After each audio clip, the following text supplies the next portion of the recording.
Hi guys, big ಬಾಸ್ನ ಮತ್ತೊಂದು ಹೊಸ ವೀಡಿಯೋಗೆ ಎಲ್ಲರಿಗೂ ಸುಸ್ವಾಗತ. ಐ ಹೋಪ್ ನೀವೆಲ್ಲ ಚೆನ್ನಾಗಿದ್ದೀರಾ ಅಂತ ಅಂದ್ಕೊಂಡಿದ್ದೀನಿ, ಚೆನ್ನಾಗೇ ಇರ್ತೀರಾ. ಓಕೆ ಗಾಯ್ಸ್, ಈ ಒಂದು ವಿಡಿಯೋ ಶುರು ಮಾಡ್ಕೊಂಬೊದಲು ಬಿಗ್ ಬಾಸ್ ಸೀಸನ್ 11 ಫಿನಾಲೆ ಹತ್ರ ಬರ್ತಾ ಇದೆ.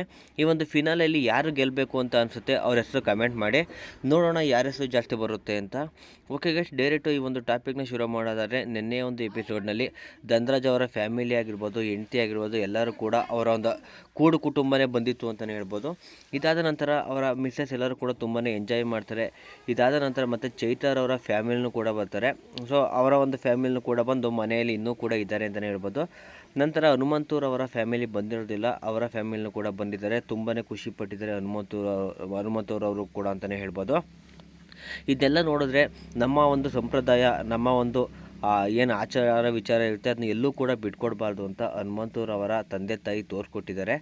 ಅದು ಗೈಸ್, ಈಗಿನ ಒಂದು ಟ್ರೆಡಿಷನ್ ಏನಾಗಿದೆ ಅಂತ ಅಂದರೆ, ತಮ್ಮ ಒಂದು ಕಲ್ಚರ್ನ ಎಲ್ಲ ಮರೆತು ಈಗಿನ ಒಂದು ಫಾರಿನ್ ಕಲ್ಚರ್ಗೆ ಎಲ್ಲರೂ ಕೂಡ ಅಡಾಪ್ಟ್ ಆಗ್ತಾಯಿದ್ದಾರೆ. ಸೊ ಯಾವತ್ತೂ ಕೂಡ ನಮ್ಮ ಒಂದು ಹಳೆ ಕಲ್ಚರ್ನ ಮರಿಬಾರ್ದು ಅನ್ನೋದು ಹೇಳ್ತೀನಿ. ಇವತ್ತಿನ ಒಂದು ಟಾಪಿಕ್ನಲ್ಲಿ ಒಂದು ಟಾಸ್ಕ್ನ ಕೊಟ್ಟಿದ್ದಾರೆ. ಇದು ಕೂಡ ಕ್ಯಾಪ್ಟನ್ಸಿ ಟಾಸ್ಕ್ ಅಂತಲೇ ಹೇಳ್ಬೋದು.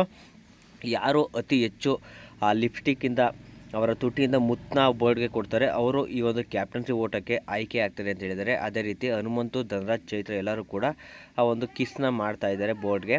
ಅದು ಕೂಡ ಒಂದು ಲಿಪ್ಸ್ಟಿಕ್ ಏನಿರುತ್ತೆ ಅದು ಒಂದು ಸ್ಟಿಕ್ನಲ್ಲಿ ಇರುತ್ತೆ. ಆ ಒಂದು ಸ್ಟಿಕ್ನಲ್ಲಿ ಯಾವುದೇ ರೀತಿ ಕೈ ಸಹಾಯ ಪಡೆಯದೆ ತುಟಿಗೆ ಆ ಒಂದು ಲಿಪ್ಸ್ಟಿಕ್ನ ಅಪ್ಲೈ ಮಾಡಿಕೊಂಡು ನಂತರ ಆ ಒಂದು ಬೋರ್ಡ್ಗೆ ಅವರು ಜಾಸ್ತಿ ಹೋಗಿ ಕಿಸ್ ಕೊಡಬೇಕಾಗಿರುತ್ತೆ.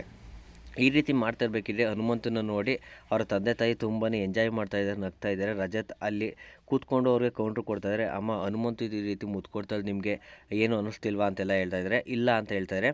ಅದೇ ಒಂದು ಹುಡುಗಿ ಇದ್ದಿದ್ರು ಕೂಡ ಹಾಗೆ ಹೇಳ್ತಿದ್ರಾ ಅಂತ ಒಂದು ರೀತಿ ಕಿಂಡಲ್ ಮಾಡ್ತಾಯಿದ್ದಾರೆ, ಒಂದು ರೀತಿ ತಮಾಷೆಯಾಗಿ ಇದೆ ಅಂತಲೇ ಹೇಳ್ಬೋದು. ಇದಾದ ನಂತರ ಧನರಾಜ್ ಅವರು ಕರೆಕ್ಟಾಗಿ ಆ ಒಂದು ಲಿಪ್ಸ್ಟಿಕ್ ಮಾರ್ಕ್ ಬರ್ತಾ ಇರೋದಿಲ್ಲ.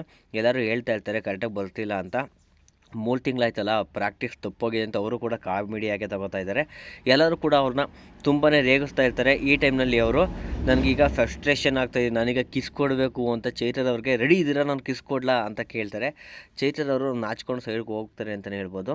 ನಂತರ ಹನುಮಂತಗೆ ಅವರು ಹೋಗಿ ಗೆಳೆಯ ದೋಸ್ತ ಅಂತ ಅವ್ರಿಗೆ ಕಿಸ್ ಕೊಡ್ತಾ ಇದ್ದಾರೆ ಅಂತಲೇ ಹೇಳ್ಬೋದು.